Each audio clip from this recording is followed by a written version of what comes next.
The work that I do focuses around looking at equitable approaches to healthcare promotion, prevention, and strategies to make sure that we're using the equity lens across all the work that we do in public health.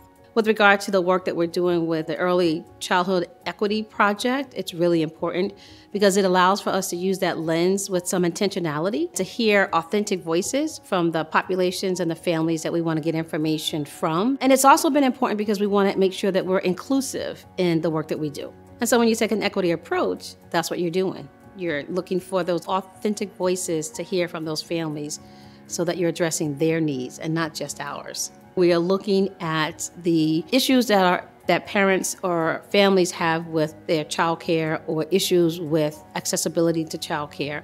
And then what does that look like for racial and ethnic minorities? This project looks specifically at those population groups. We want to hear some of the challenges that individuals that represent these population groups have. Child Trends is a research group that we're actually working with. So the Endowment for Health contracted with this group of researchers that actually focus on using equity as their lens for their research. So they're looking specifically at race and ethnicity and using that as their foundation for how they conduct their research. What are some of the issues and problems that are associated with that disparity that exists because of a person's race and ethnicity?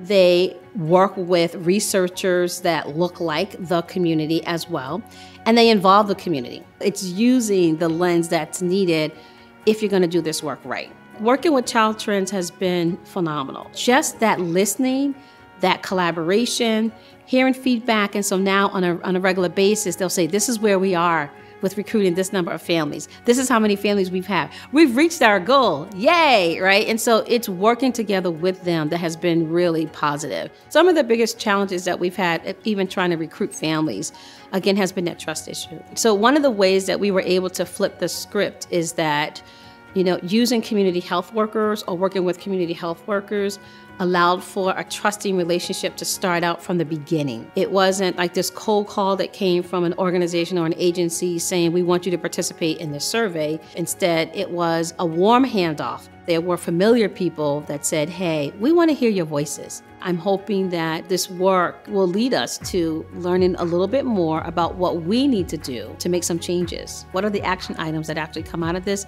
that actually benefit these population groups?